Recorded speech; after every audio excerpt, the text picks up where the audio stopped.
Hello, everyone, and welcome back to What's Your Mess? Mental, Emotional, and Social Status of Life. And again, we have another special guest.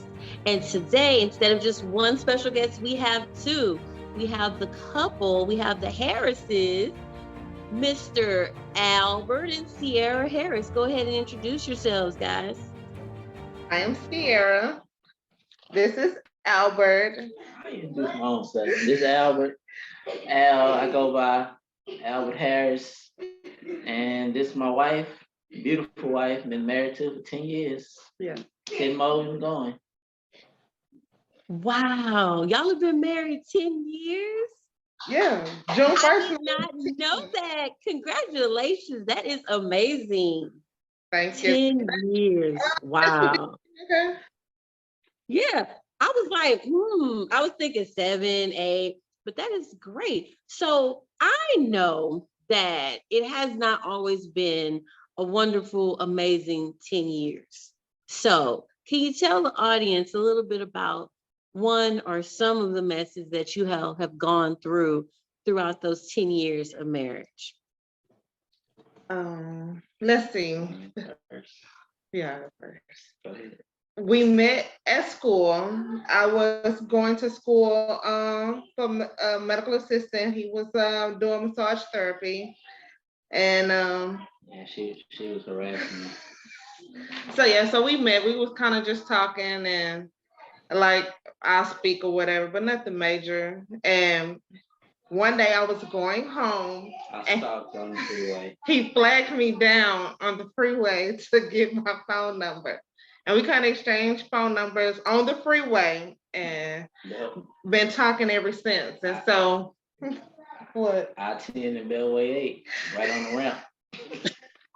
So, yeah. So, I had kind of just got out of, not just got out of, because I was had just had a child. I was no longer with her dad, and I was just not interested in, being with somebody. And then, so when I did get with him, I was just like, oh, new to the dating game, but didn't think nothing of it. Even when we was dating for a while, still didn't think nothing of it. It was just like, okay, it's working, but yeah. And so, um, yeah. How do you feel about being with asking a girl with a child, being with a child? This is not my first time with somebody with a child, but being honest, like I knew I was gonna be with Sierra like way beforehand. Yeah, he always say, and God told him. Yes, because like let me tell you, I was in my apartment, bored, alone, tired of playing around, playing kid games. And I told God to send me somebody. And it's crazy because the school that we met popped up on the screen. And I was like, I always wanted to do massage therapy. So let me see what they're talking about. I went, I seen her, she never seen me. And it was like, honestly to God, like I keep telling her, she don't believe. I seen like a glow just shine up her. Like, okay, that's who you sent for me? And like I say, me and her started talking. People in her class was telling her to conversate with me because she wouldn't give me the light of day. But I like a challenge, so I kept on and kept on. I didn't want to get embarrassed on her shutting me down on the phone number. So yeah, I did flag her down on the freeway. And it wasn't a big issue with her having a child to me.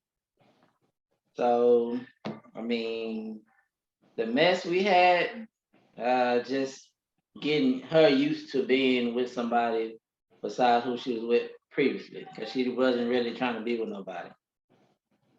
And just overcoming different things, you go through situations in the past and just letting your guard down and moving forward. Then when I was ready to commit, I was like, okay. So we finally got engaged, got married within 7 months, because we got engaged on Christmas. Yeah. Was married June 1st. And so young, not necessarily young, but young, still developing and building ourselves.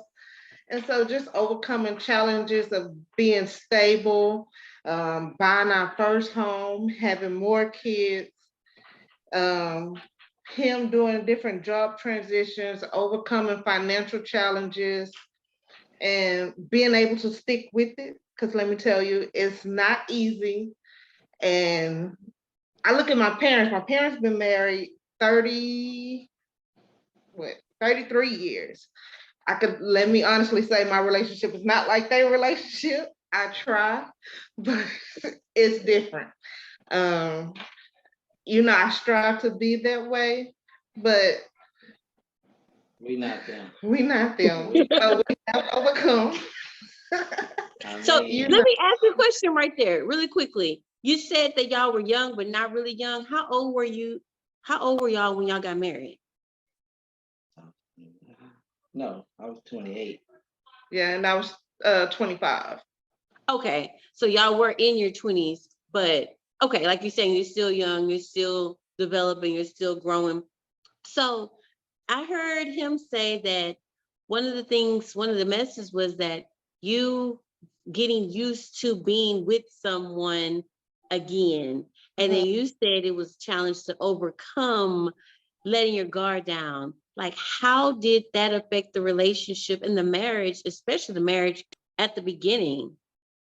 It was challenging because when she have her guard up, she have her guard up. But yeah, and it wasn't even nothing that he did wrong. He wasn't a bad person.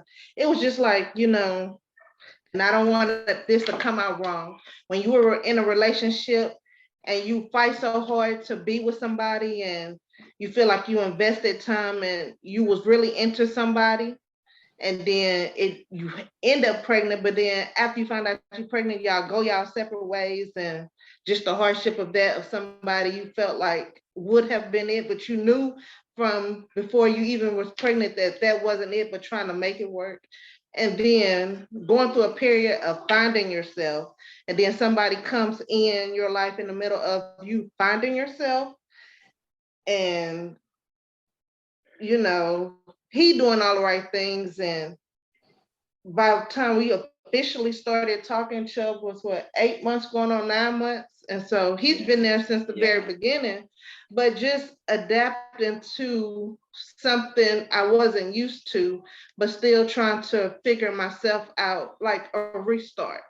That was challenging, even though he didn't never do nothing to me, harmful, but just continuing to learn new things about myself, and to every time you get in an argument or have a disagreement, or may not see eye to eye, just learning how to react different, think different, and all of that. Because even to this day, like, you have triggers where it could not even have nothing to do with a person, and communication. And a lot of things which is challenging was, I'm not even gonna lie, I might have had about 3 or 4 different jobs. It's like different, the financial statement. Once we got married, it was good, and then we went bad again, but we always overcome. Every year it has been better and better, better and better since we've been married. Yeah. And that was hard. Go ahead. Coming from, and he say spoiled, but we was not spoiled, but we grew up good, so not spoiled. And like, just when we talk about our childhoods are like totally different. And exactly, we grew up different. And even after having a child and just having my parents support and having help, and even once it was just different. And so when we got married, everything was good. And then, like you said, over the 10 years of us being married, he done switched. He stayed in the chemical plant field, but he done switched different jobs. And so, you have to start bottom pay changes.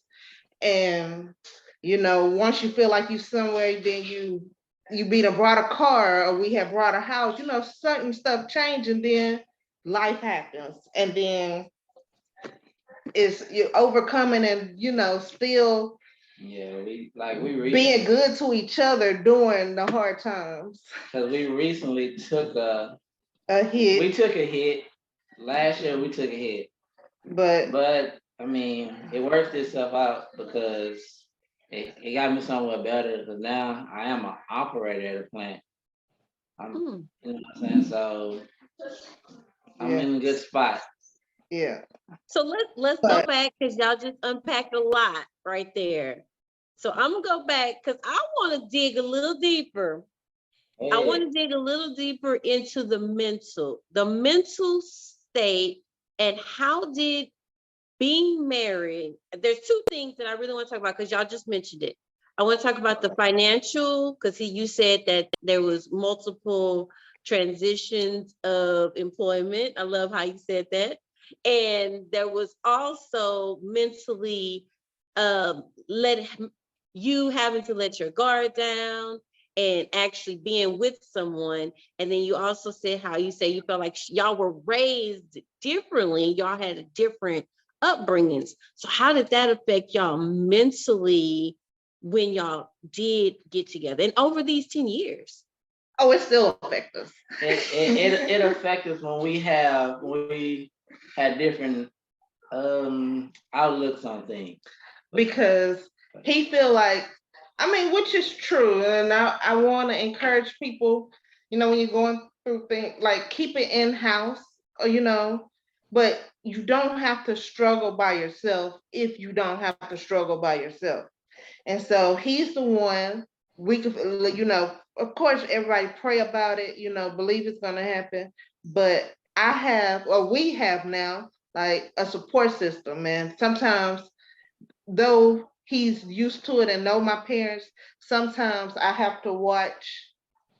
Sometimes I rather so I don't want to run to them, overstep and let us figure it out. Yeah, because if we get through a situation, and especially having kids, like I know my mom and dad will be there and help, whether it be with a vehicle or like stuff that's been came up, and instead of trying to stick it out or letting him handle it, sometimes I didn't just ran to my dad, and he'd be like, well, you didn't even give me the chance. And so, we had to work through that, or something that happened to me before I call him, I'll call my dad. And I'm just like, that's just habit, not to take away from you. It's just habit. And so we had another thing, we just had to work on it. I try not to make him, then you have to come back and I let him know, it's never intentional. I don't want you to feel no type of way. So another form of communication. So, yeah. And with that, let me ask you, Al, how did that affect you emotionally? Like that particular type of situation where she would go to her dad before coming to you? A lot, because like I tell her, like we married. I understand it's your dad and whatever, but you married me. So like I feel like you should come to me first as your husband. And then if me and you come to agreement, yeah, we need your dad's help, then that's what we do. But if we can't figure it, we should try to figure it out ourselves before, you know what I'm saying, we go run into daddy, like I call it. But that's like you said, she's used to you're used to doing that, and he's like, hey, wait a minute, I'm your husband. Yeah, she used to that, and see, I was brought up, I got to figure it out on my own. When I became grown and moved out the house, it's like, I don't run straight to my parents for anything. I'll figure it out, or I struggle by myself if that's gonna do it. I'm not gonna ask them for nothing unless I really need it. Now her on the other hand, and then it's a snap, and she there. And I tell him, it's not even always me asking. Like sometimes, how you could be going through something, and somebody that knows you'll be like, hey, see, or Tracy, what's going on? And like, I have a habit of when we going through something, I overthink it. I be trying to plan out our next step and how we're going to maneuver, that it just really kind of consumes my mind. And so my mom or my dad, they'll see me and they'll be like, whoa, what's going on or whatever.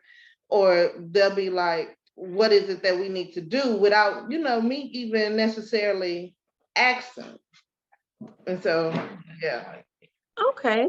So that actually leads into the next question, because how did the marriage affect you all socially? Now, socially could be like y'all was talking about family, it could also be with friends. So, how did you two coming together over these 10 years? How has your social status changed?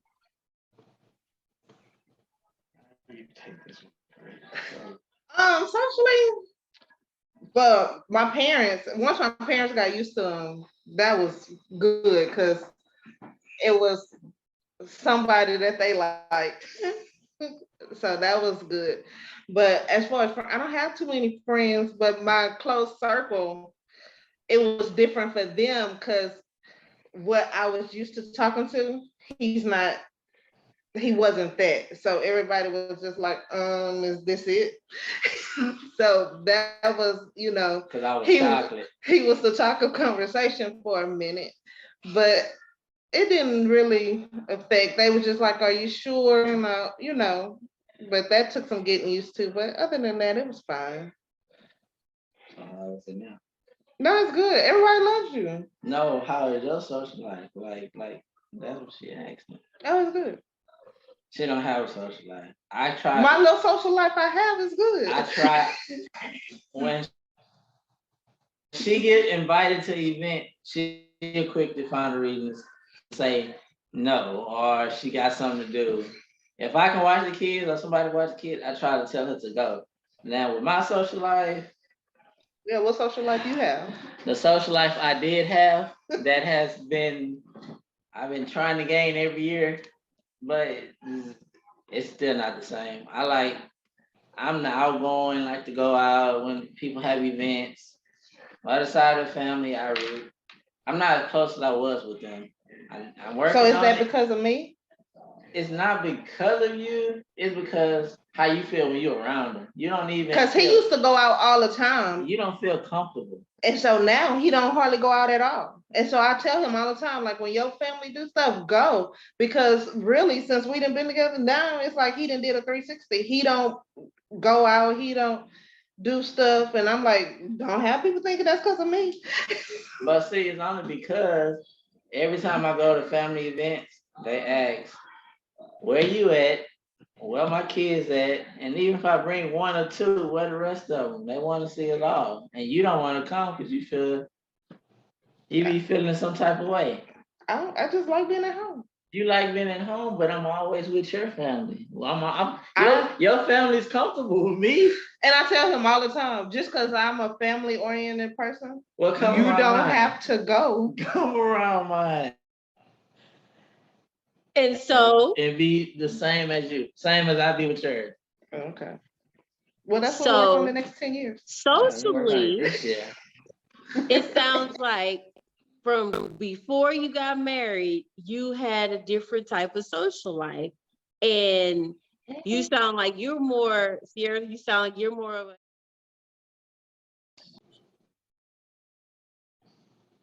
Okay, so as far as your status of life, how did being married and over these 10 years, what are some of the situations that have affected your status of life? Corona. Okay, let's talk about it. No, but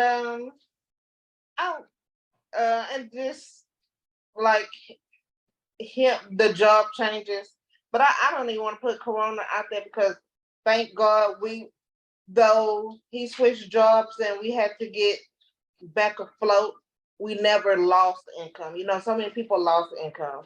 We just had to get back to what we was accustomed to. And that's what I say. So I can't blame it on Corona because we were still working. You just switched jobs in the middle of Corona. So yeah. So, but right now, How did you think it affected you? Did it affect us? What? And let me say this, and I'm not talking about where y'all are right now, because I know where you are right now. You about to tell some people out here in the audience listening how to get to where you all are right now. But over these past 10 years, your status of living has changed a couple of times. You said that y'all had some setbacks, y'all had to come back, you had to bounce back. So how did marriage affect your status of life? Because y'all were single. Did it Yeah. affect how you lived, how you moved, what you did? Well, how you move. how we moved, and then we started having more children. So yeah, that different play into it. It was more than just one child, but just every year, though it be challenges within the year, we was always able to come back on top. And every year we look back, we've always done better than before. And so, though you might go, and I want to tell people, though a month or two within a year, maybe even 3 months might be bad, might look real rough, you can make it through the other 9. And so, yeah, just keep going. Wait a minute, he got this look. What you want to say? He got this look like, let me get the microphone. Basically, yeah, it got hard. I honestly, throughout the jobs I didn't had in the different scenarios, we have got better. We even had a point we had to go somewhere we didn't never seen us going. Oh, was we married when we moved back in with my mama? Yeah. Oh yeah, we had to move back in with my mama. You was with Kobe. Yeah. Oh yeah. That was a challenge because I never thought right? When I got married that I would have had to move back in with my mom and them for a period, but it worked out. We overcame that because some people don't. And they helped us through it, and we stayed there almost a year?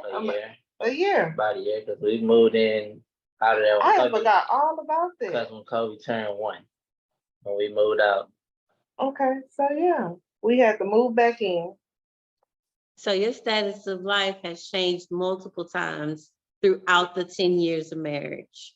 Mm-hmm. And what you were getting ready to say, because you were saying how y'all overcame and y'all worked through it. So tell everybody, how did you all clean up all those messes and come out of the messes that you went through? Communication, prayer. A lot of praying. Let me tell you, and even to this day, we still working through it. And some days he'll say, "Babe, let's do counseling."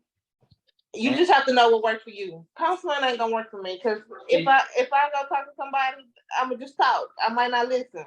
I just have to, figure it out myself, and I acknowledge when I'm wrong. I play a situation back, and then I always tell him, just give me time. Even when we have disagreements, he don't like my silence, but I'm just like, give me time. You just let me think. Let me come replay it, think about it, and then we'll come back and talk about it. And see, my thing is with a counselor, I always say, sometimes we need counseling on certain situations, is because I needed somebody else jump in besides her beat me up on the conversation or not saying anything, so she can hear somebody other perspective about it than just mine. Because if it's just me saying something, it ain't gonna be great.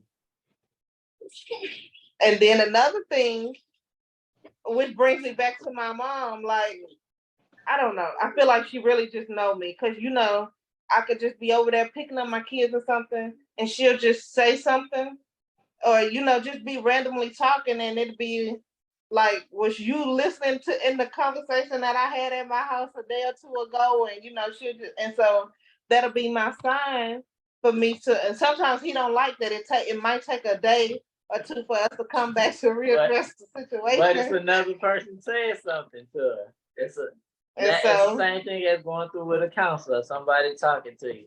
Except we both sitting down talking to the same person. And so telling her business. I know what works for me. It's been worked this far. That's what I was about to ask, because you said communication is key. I can tell the kids trying to get on camera. It's all good. Tell them go and get their wave in. Get they. But okay. So you're saying communication and knowing your communication style. And he's saying counseling works for some people. So he's saying you said counseling works for some people, but you might not listen. Yeah. But as far as cleaning it up, you all were able to work through things because you all communicated. Eventually. Yeah. But like whether, I always pray about a situation and he meditate, pray on it. It just takes me time to come back and address it because I always say he hates that, like if we disagree, I shut down. But I tell him, I prefer to shut down and let me process it before, then that's when people don't just shut down. Then that's when you start saying stuff you can't take back. And so, that's just a good point. Dealing with it instead of going all the way to 100, like, which I can, like, just let me be quiet and just leave me alone.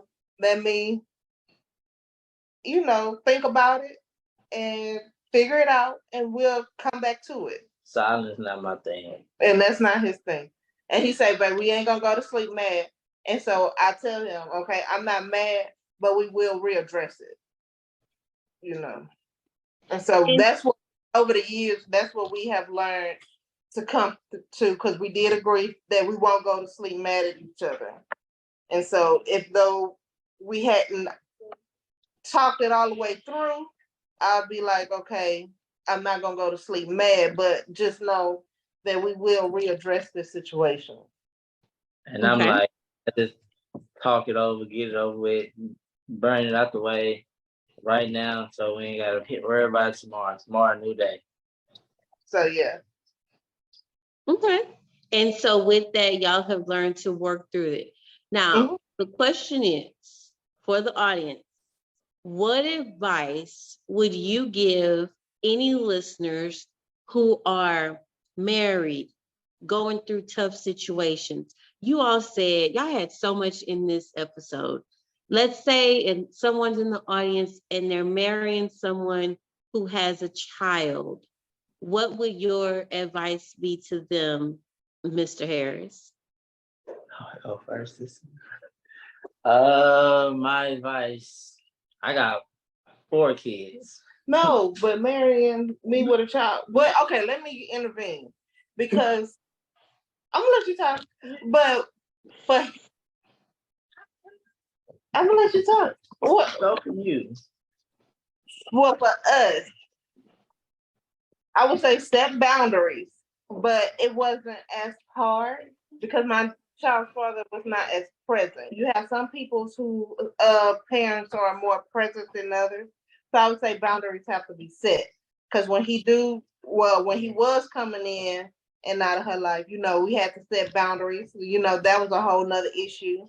But set boundaries and, so y'all will know how you will move forward through situations, establish that. But because he had been in her life since a baby, like his position was already solidified and there wasn't nothing major that he had to deal with.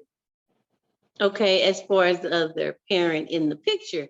However, as a man marrying a woman that already has a child, how would you advise someone who may be listening to this as a man?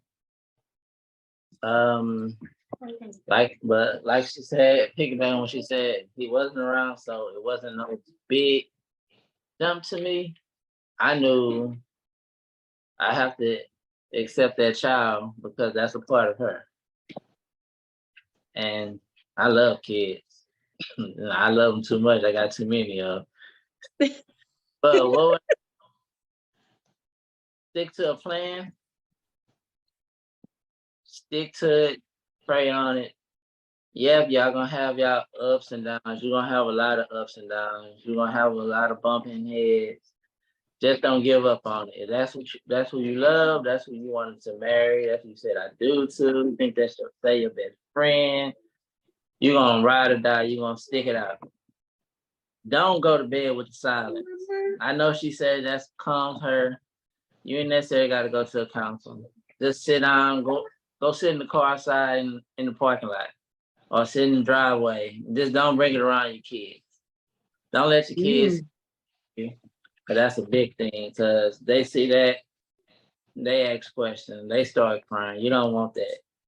You want your home to stay happy and humble.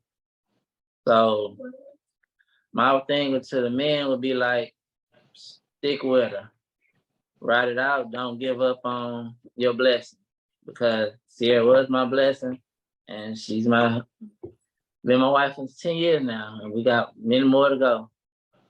Question. So you say, God, I was the one. How did you feel when you found out I had a child? Did that change your mind? No. Well, I know it didn't change your mind, but did you feel some type of way? No, it didn't. Only thing was challenging was trying to knock her little wall down that she had against, not really want to be in with nobody. That was my only challenge with Sierra. Mm-hmm. And I was kind of fighting it and knocking it down to her, because she tough. She might be a dad, but she tough. And then I'm going to ask y'all one last question, and it's about how could you help the audience? You mentioned, I know a lot of times in marriages, one of the things that a lot of marriages fall apart because of financial situations. Uh-huh. What is your advice and suggestions? Because you all said you had some job transitions. You had some times where you had to move back to the house. You had times where you said the house and the cars, and but what would you suggest to listeners who are married and they're going through those types of messes where finances are tearing their marriage apart? That's a tough question. My bad. I just threw that one at them, y'all. It is. Because let me tell you, when you stressed about money, that's a different type of stress. And you trying to figure it out. Kids used to certain things. Right? Wife certain things. It's a conversation where you have to reassess some things, even let them know, hey, for the next, even when we was getting a house and when the jobs changed, I always let them know, hey, whether it be for the next month or whether it's for the next 2-3 months or however I felt was necessary, we're not gonna be doing XYZ. So don't be expecting this, or with the shoes or going out to eat or whatever, the situation was. I let them know, hey, like right now, this is what's not about to happen. And though it was hard for me, bills come in and making sure, you moving something from this account to this account and be like, when your next payday? And so, that was when I would get stressed out and try not to, just be mad. But, just know that tomorrow's a new day. Yes, we're gonna eat. That tomorrow's a new day. And as long as I seen him trying, and I knew what our vision was, we sat and wrote a vision. I seen him write his vision, and he constantly told me his plan. And me being able to believe in his plan and to see him steady trying to put forth that effort and to continue to make sure we was good, even though our current situation might not have said that we was good, but for him to steady try to be providing. And just you even went and got a part-time job, Yeah, I even started doing DoorDash. It was to try to get something. So to help. That seeing him try to make sure that we provided that income stayed above a certain amount, I couldn't complain. All I could do was just, be thankful.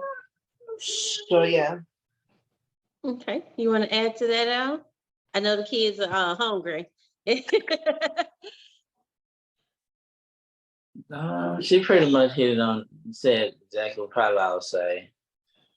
But as a man, because that was a wonderful answer though, for real. Especially you said when he's putting in the effort and you see he had a vision and you saw him working towards it, you stuck with him. Now, as the man, if there's a man in this audience that's listening, what advice would you give them if they're going through this type of situation from a male point of view? From a male point of view, there's many jobs out there that you can do. I know it always be the one you want that think can take care of your household, but you can take a little job right now. There's plenty of money out here to be made. I mean, like I say, you have to show your significant other that you're not just gonna keep staying with that one that's not doing nothing for you. You're gonna keep trying. You gotta show her that you got show your effort. Like my wife said, she seen me trying, do different stuff that I wouldn't normally do. I even thought about delivering pizza for Pizza Hut. I was trying to bring something extra, just to help. But it wasn't what I wanted to do, but it's something that I had to do for my family. And let me tell you this. Always, can you hear me? Always be able to adapt, because that was another thing we had to get used to. Just because at one point that you making XYZ, be able to adapt. And like he say, when he did DoorDash, he's always been at a plant, and DoorDash and a plant is two totally different levels. So, that in itself was, I seen him doing a sacrifice for us, and putting in what he needed to do to make it work and make us feel secure and have what we needed. So never be too ashamed or too into your current position or your current status to have to accept something different. Don't let your pride. Yeah, prideful. Never be too prideful, because we've learned that too. And you know what, guys? I think that right there, I was about to ask, what last words would you all leave the audience? That right there, don't be too prideful, especially when it comes to those types of situations in your relationship and in your marriage. Are there any last words besides that? Because that was good. That was a good nugget right there. That you'd like to leave the audience with?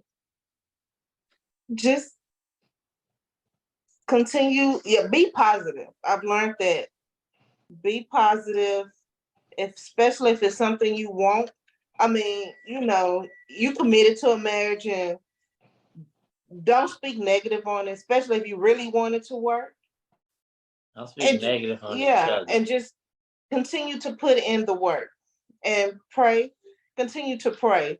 Like I could tell you, raised up in church all my life, being on my own is the strongest my prayer life has ever been.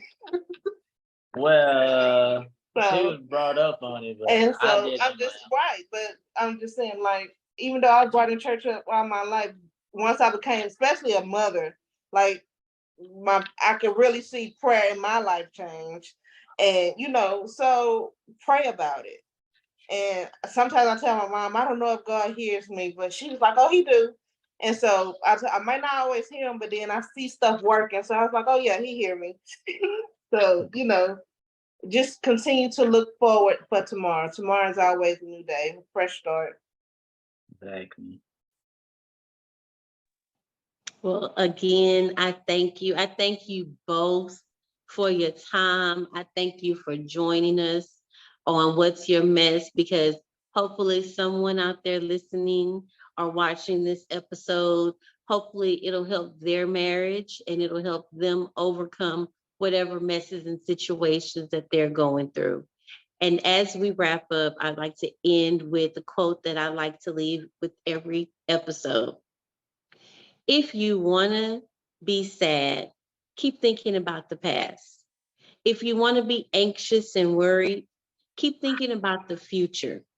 But if you want to be happy, think about the present and be grateful for the things that you have.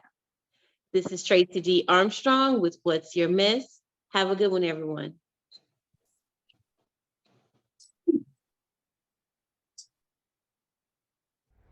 Thank you for watching What's Your Mess? Mental, Emotional, Social Status of Life. For more episodes, you can check us out at Tracy D. Armstrong on YouTube.